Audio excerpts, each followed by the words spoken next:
card for you, Libra. Reminder from your inner self, no? Let's see.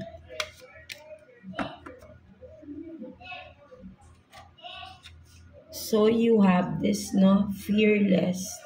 No, so sinasabi sa'yo dito, Libra, no? Nire-remind ka ng iyong inner self that kailangan mong maging matapang. No? I mean, kumbaga yung sabihin natin wala kang kinatatakutan, right? No, alisin mo yung pagiging yung feeling, yung pagiging weary mo, na something na may kung ano man 'tong mga kinakatakutan mo or whatever it is, no, alisin mo, no? Sinasabi ng iyong inner self, no, nire-remind ka dito na napaka-fearless mong tao, right? No, wag mong hayaan na parang dinadown ka ng ibang tao, no? Something like that, or parang sabihin natin na nate-take advantage ka, or yung bang nagiging sunod-sunuran ka, no? Or kung ano man ito, right? No?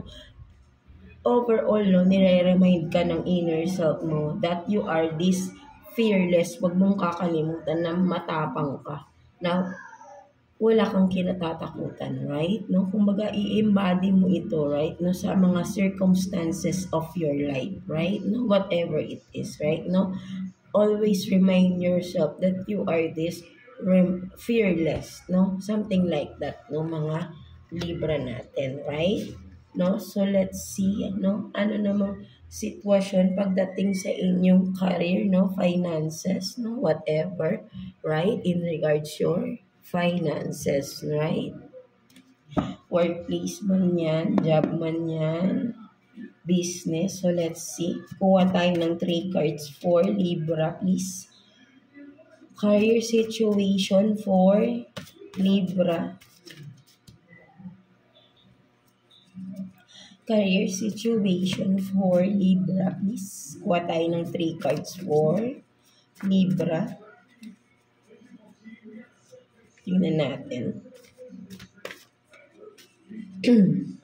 Sana naririnig nyo ako, no, mga Libra natin, no. Paus po tayo ngayon, no. Right, no. So, let's see. So, you have this, no, separation, letting go, choosing self, no. So, for some of you, no, kung ano man ito, right, no, parang, kailangan mong piliin yung sarili mo sa sitwasyon na ito, no? Kung ano man itong sitwasyon na kinakaharap mo in regards your career, no? Kung sa trabaho man ito, may mga conflicts, no? Kumbaga parang meron kang dapat kampihan, or sabihin natin na kumbaga nasasali ka sa issue dito, no, na but din ang dapat mong gawin, no? Wag kang makisali, no? I-let go mo yan, no? Kumbaga, wag mong hayaan na dahil lang sa anumang sitwasyon na yan, no, ay maaapektuhan kasi dito yung iyong finances, right? No? Kumbaga, for some of you, wag kayong nakikisali sa mga gulo ng ibang tao, no? For some of you, piliin mo palagi ang sarili mo, right? No? Wag mong, for some of you, ang nakikita ko din is maybe humihingi ng tulong kung sino man na malapit sa'yo, right? No? But din ang alam mo ay maaapektuhan ng finances mo once na tinulungan mo tong taon na ito, right? No? Because may hindi tama, no? May hindi tama sa paghingi ng tulong ng tao na ito, no? So you have to let go of this person or let go of the situation, no? Hayaan mo siyang mag-solve ng kanyang problema para hindi ka madamay, no? You're just being practical din. Of course, kailangan mo rin i-save din yung sarili mo above all, no? Hindi palaging magbibigay or tutulong ka, no? At alam mong hindi dapat, no? May mali kasi, no? Something like that, no? So what else? So wish come true, no? Happiness, contentment, no? So for some of you, no, you are living your dream job, or I mean you are in your dream job right now, dream career, no, something like that, right? No, kumaga soon, no, for some of you, lahat ng mga gusto mo mangyari or wini-wish mo, mga dreams in life mo na wish fulfillment mo in regards to your finances ay makukuha mo rin at you will be contented with this, no? Kumaga, magiging masaya kasi kayo, no? Dahil matutupad lahat ng mga kahilingan ninyo, no? For some of you, no? Mga Libra natin, right? No? So, what else? So, you have this, no? Glow up, major changes, no? Attraction, positivity, no? So, for some of you talaga, Libra, no? You attract positive, no? Malakas ang inyong malakas din ang manifestation nyo, right? No? So, kung ano, maganda yung time na to na for you to manifest, no? Very strong ang inyong manifestation and you are this na glowing up for some of you, right? No? And from that, no, may malaking changes na nangyayari, no? Physically, no? For some of you. And then, meron din, no, sa career din, right? Because you are attracting positivity, no, mga Libra natin, right? No? So, there is a major changes, no? Physically and of course, your financially, right? Mga Gemini, I mean Libra natin, no? Sorry, no? So, yan, no? Napakaganda, no? So, kumaga ay syempre, of course, no, kailangan nyo pa rin magtrabaho with this. Hindi porket sinabi natin na you attract positivity is maghihintay na lang kayo, no? And you have to be positive always, of course. Be optimistic at the same time. You are really working hard to achieve your goals din, no? Mga Libra natin, right? No? So, let's see, no, what's the situation naman in regards your person on your mind, no? Mga Libra natin, no? So, kuha tayo ng 2 cards here for you, Libra, no? Person on your mind. Let's see. Tingnan natin. Person on your mind, no? Mga Libra natin. Naglalabasan yung mga cards ninyo, no? So, let's see. Lumabas talaga rin talaga siya, no? So, yan, no, nagpi-flip talaga yung card na to, no? And then, nakuha pa rin natin. So, you have this, excuse. You have this 10 of Cups. And then, Strength. So, so, maybe for some of you, no, ang nakikita ko dito, Libra, no? For some of you na committed na, meron ng family, no, may marriage involved here, right, no? Ang nakikita ko rito, mas pinatatatag pa yung inyong relationship, right, no? Ayun ang nakikita ko rito, right, no? Kumbaga, full of struggles, no? Ang pinagdaanan nyo ng person mo, right? Ng inyong family, no? Kung ano man ito, no? But then, kung makikita mo, no, with the 10 of Cups, right, no? May completion, may mga natapos na sitwasyon, may mga natapos na cycle din, of course, right, no? Because mas, kumbaga, hindi kayo nagpatinag, no, sa mga problema, no? Kung ano man itong mga pinagdaanan ninyo ng person mo, with the strength here, right, no? You still choose, no, to be with that person, or, di ba, vice versa. Kung pinili nyo pa rin yung isa't isa na paglabanan etong mga challenges na dumaan, or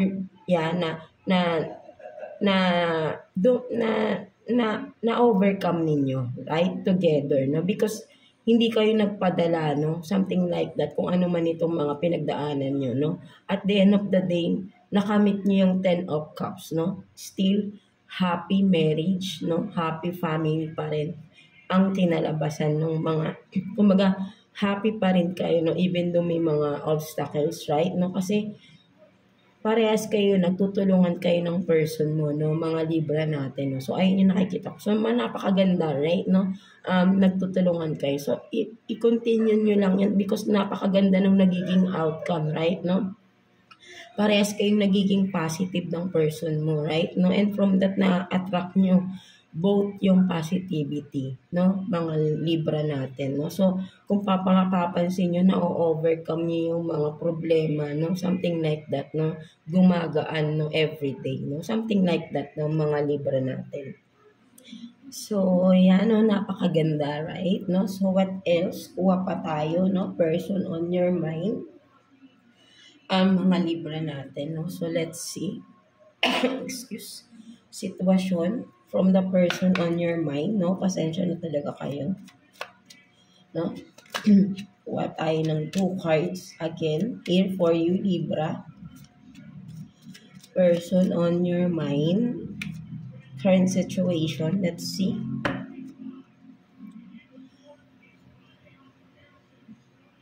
So you have this rooted and then Princess of the Borderland.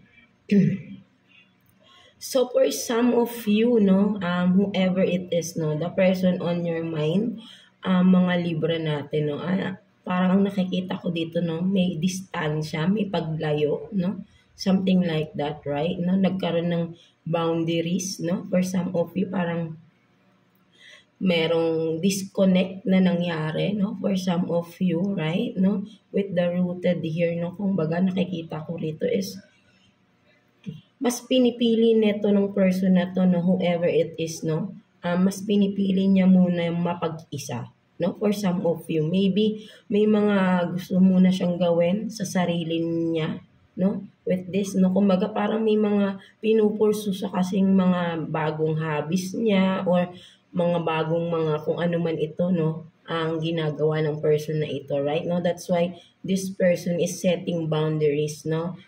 Hindi lang sa iyo, no, but then with this, no, hindi lang sa iyo siya na nagdumistansya, no, pati sa mga malalapit din sa kanya, no, dumistansya itong tao na ito, right? No, very focused siya, no, there is something or kung ano man ito na ginagawa niya right now, no, meron siyang mga sinisimulan or may mga parang nakikita ko rito, no, passion niya, no, meron siyang pinofocus ngayon, no, something na passion niya, no, something like that, no, mga Libra natin, no? So ayun yung nakikita ko na rito, no, with the person on your mind, no, whoever it is, or vice versa naman tayo lagi rito, no, pwedeng energy nyo din yung nakikita ko, nakukuha natin dito, no, but then whoever it is, no, there is someone na dumidistansya, nagkaroon ng boundaries, no, set boundaries, no, because to pursue something na passionate, no, from that person, no, something like that, no, mga Libra natin. So what else? Nakuha pa tayo, no? Person on your mind, no? So let's see. Libra, nakuha pa tayo ng 2 cards for Libra, please.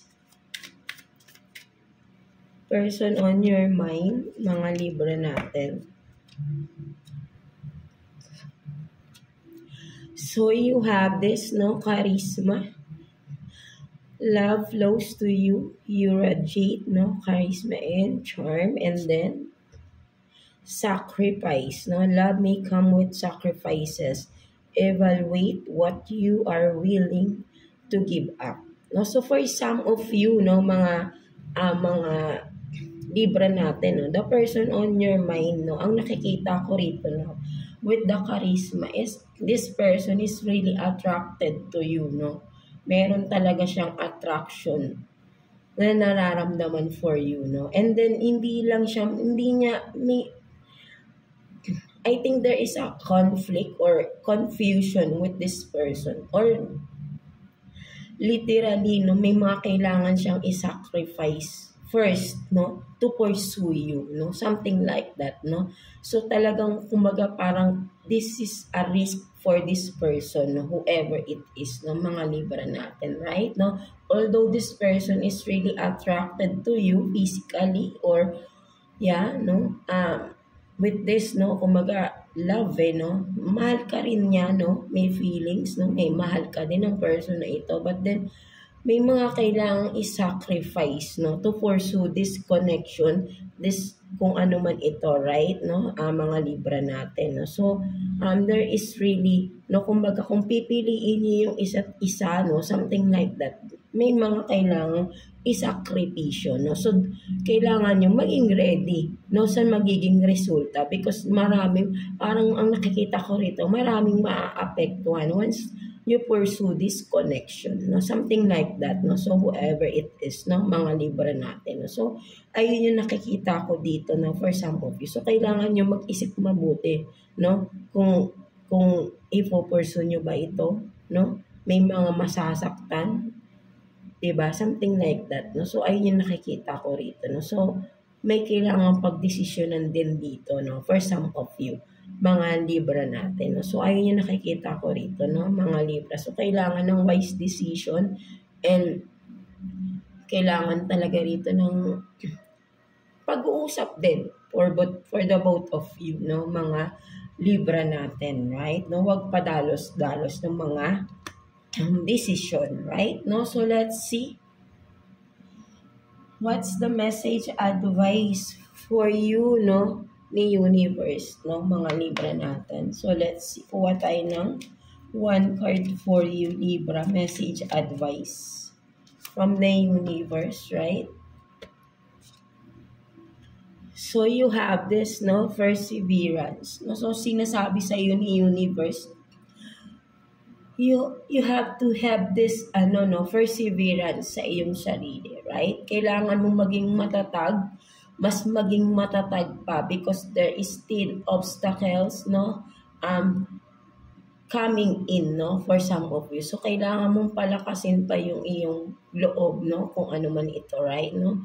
Literally, magpalakas ka ng katawan mo for some of you to have this strength, no? Kung ano man ito, because ang nakikita ko rito kasi tumatakbo ka dito, no? Like parang may marathon, no? Something na, 'di ba? Parang kumbaga hindi pa natatapos yung iyong journey, no? Parang this is just a start, no? Parang for some of you Libra, right? No? So sinasabi sa iyo dito ni universe na nagsisimula ka pa lang sa iyong journey, right? No? So ang kailangan mo is to gain more strength, no? Palakasin mo to have this perseverance sa iyong sarili, right? No? At mag-focus ka sa iyong sarili, no? Kumbaga, yun nga, no? Parang palakasin mo, no? Kung ano man itong dapat mong palakasin, no? Something like that, no? So, there is really a message for you here na may kailangan kang palakasin within yourself, no? Something like that, no? Dahil marami ka pang mga pagdadaanan or marami pang kakaharapin na pagsubok. And from that, no, kung maghahanda ka, no, parang dito din, no, pinaghahanda ka na, no? Parang getting ready ka, no? Kumbaga dito nagpa-practice ka, no? Para magkaroon ka ng perseverance, ng strength, no? So, kailangan mo nang maghanda, no? For some of you, whatever it is, no? Dahil may simula na ng journey or kung ano man ito, right? No? Kailangan mo ng paghahanda dito, no? For some of you, no? So, alam mo na rin naman siguro to, no? For some of you, Libra, kung anong dapat mong paghandaan, ano yung mga dapat mong gawin, dahil may kailangan kang palakasin, no? Within yourself, no? Something like that, no? So, ayun yung nakikita ko dito, no? For some of you, no? Mga Libra natin, right? No? So, yeah, that's it for you, mga Libra natin, no? So, I hope na naka-resonate kayo sa reading ninyo today, mga Libra natin. So, yeah,